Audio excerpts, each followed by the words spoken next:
pagi para siswa sekalian. Pada hari ini kita akan masuk di pertemuan kedua. Pada hari ini kita akan membahas tentang perangkat keras komputer. Ya, seperti kalian pernah pelajari di kelas 7, juga ada materi yang mempelajari tentang perangkat keras komputer. Apa itu perangkat keras komputer? Namun sebelumnya kita harus tahu kenapa sih kita mempelajari tentang perangkat keras komputer.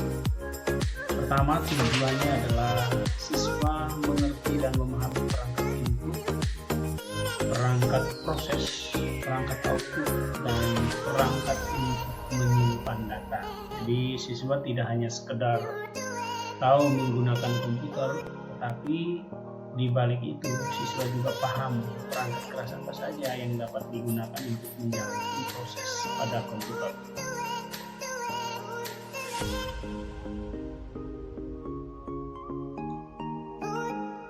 Nah, apa itu perangkat keras komputer? Nah, perangkat keras atau yang disebut dengan hardware itu adalah semua bagian fisik komputer yang dapat kita sentuh, kita pegang, dan kita lihat dengan mata langsung.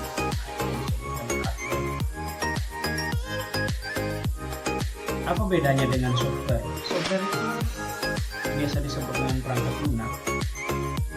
Itu hanya merupakan instruksi untuk menjalankan perangkat keras. Ya, jadi tidak ada perangkat keras.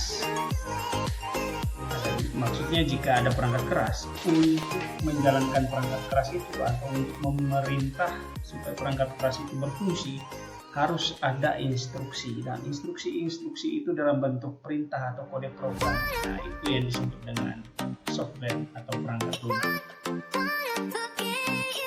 Nah, pengenalan hardware komputer secara ringkas pada sistem komputer terdiri atas 5 bagian utama.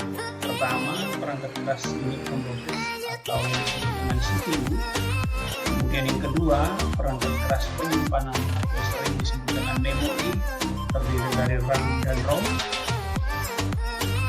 Kemudian perangkat keras input atau perangkat masukan, dan berikutnya adalah perangkat output atau perangkat keluaran, dan tidak kalah penting merupakan perangkat tambahan atau yang disebut dengan peripheral. Nanti kita akan masuk satu di dalam.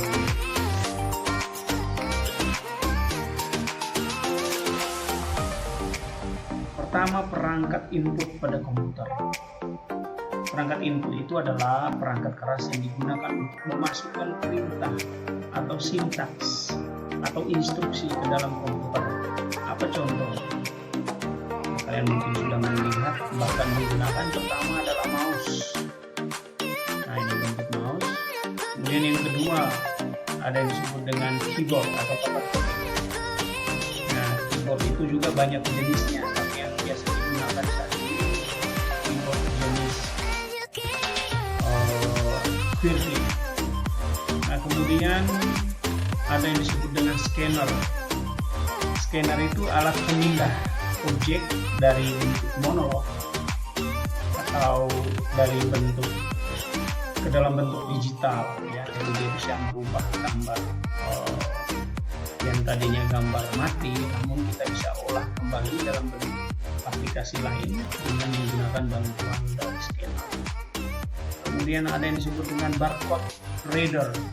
Ya, kalau kalian biasa ke supermarket atau ke swalayan, di sana kalian bisa menemukan barcode reader itu, yaitu alat untuk mengecek misalnya harga dari satu barang itu berapa sih, dengan cukup dengan mendekatkan ke alat tersebut. Nah, ini contoh barcode reader. Nah, selain itu ada perangkat pemroses. Jelas sekali perangkat pemroses. Fungsinya jelas untuk memproses semua data yang masuk ke dalam komputer, diolah sehingga bisa menghasilkan sebuah informasi. Apa saja sih yang termasuk dalam perangkat pemroses ini? Pertama, prosesor. Prosesor ini merupakan pengendali utama pada sebuah komputer. Makanya orang sering menyebutnya adalah otak dari sebuah perangkat keras komputer, yaitu perangkat yang mengatur kerja sebuah komputer. Artinya seluruh aktivitas sebuah komputer dikontrol dan diperintah dari prosesor. Prosesor ini pertama kali diproduksi oleh Intel pada tahun 1974. Nah, kalau seandainya kita bertatap muka, nah biasanya saya menunjukkan ini loh yang namanya pemproses, alat pemproses. Padahal otaknya itu kecil saja. Nah, ini contoh prosesor dari AMD. AMD itu nama perusahaannya. Kemudian ada dari Intel Pentium. Kemudian ada motherboard atau papan induk. Nah, ini sebuah papan sirkuit elektronik yang mempunyai slot-slot untuk komponen lain, sehingga komponen-komponen tersebut saling terhubung dan saling bekerjasama dengan baik. Ya, jadi apapun perangkat yang ada dalam komputer, semuanya akan diletakkan pada papan induk ini atau yang sering kita sebut dengan motherboard. Nah, ini contoh motherboard.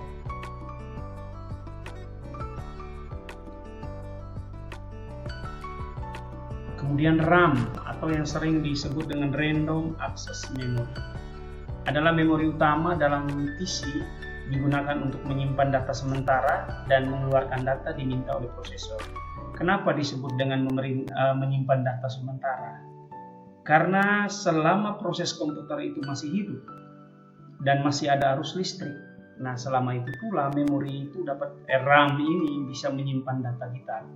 Ya, contohnya ketika kalian mengetik, kalian sebaiknya harus menyimpan terus apa yang kalian ketik, sehingga ketika kalian menyimpan, tiba-tiba listrik mati, nah data kita aman. Karena tadi data kita selama kita tidak memilih save itu akan disimpan pada RAM.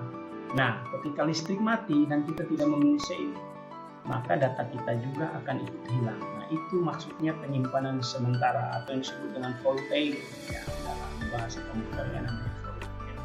Nah, ini contoh RAM. Ada merek Kingston, Aspiro, dan banyak sekali, VisiPro, dan banyak sekali jenis yang terbaru. Kemudian ada video graphic array atau yang disebut dengan VGA card. Alat ini berfungsi untuk mengirimkan data visual ke monitor sehingga dilihat oleh pengguna. Nah, fungsi utama sebenarnya VGA card ini adalah mampu memberikan visual yang sangat jernih atau sangat rapat dalam hal menampilkan sebuah visualisasi pada monitor, sehingga keberadaan VGA ini ketika kalian bermain game, misalnya gamenya itu tidak akan pecah atau akan lambat, nah ini didukung yang dinamakan dengan video graphic array card atau yang kalian sebut dengan VGA card. Nah, ini contohnya. Kemudian berikutnya adalah floppy disk. Nah, floppy disk ini dulu ketika belum ada yang namanya CD-ROM atau DVD-ROM, floppy disk ini dipakai untuk membaca disket, tapi tidak perlu kita bahas di sini karena memang sudah hampir tidak pernah digunakan lagi. Nah, yang berikutnya adalah CD-ROM atau DVD-ROM, DVD drive. Nah, ini gunanya adalah untuk membaca CD atau DVD dari sebuah compact disk. Nah, dulu sebelum kita mengenal flash disk, media ini paling sering digunakan karena dia sangat diandalkan dalam menyimpan data. Bahkan beberapa lagu bisa disimpan pada CD-ROM atau DVD-ROM. Nah, ini contoh. Nah, ini DVD-ROM, ini bukan CD tapi DVD, yaitu alat untuk membaca CD, namanya CD-ROM. Kalau membaca DVD namanya DVD-ROM.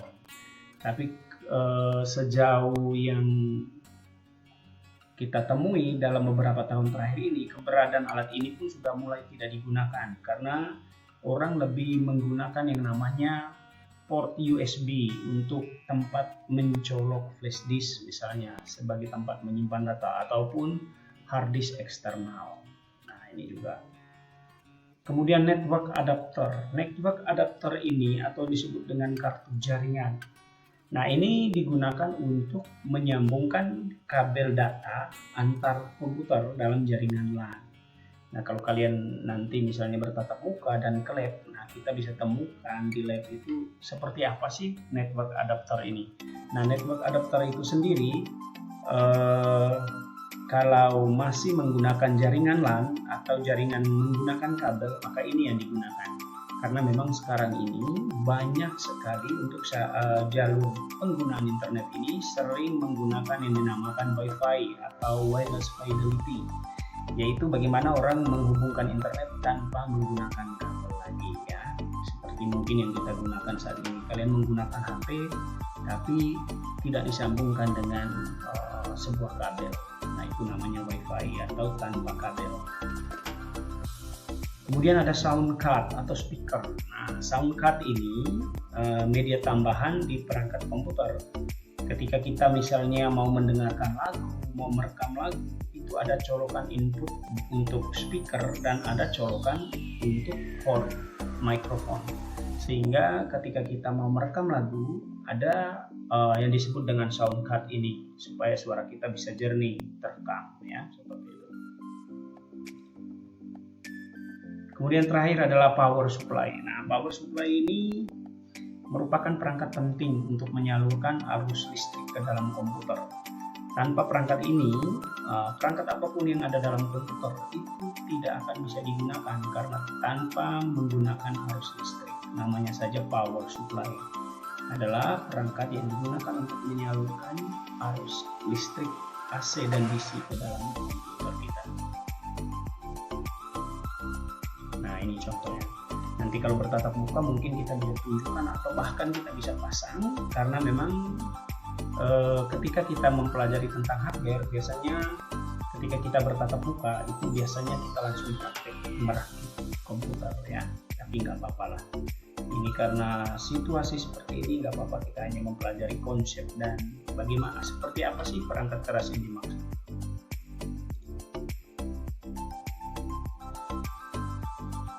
Oke, cukup dulu sampai di sini untuk perangkat penyimpanan atau yang disebut dengan storage. Nah, kalian bisa baca nanti dari materi yang akan saya share setelah ini ya.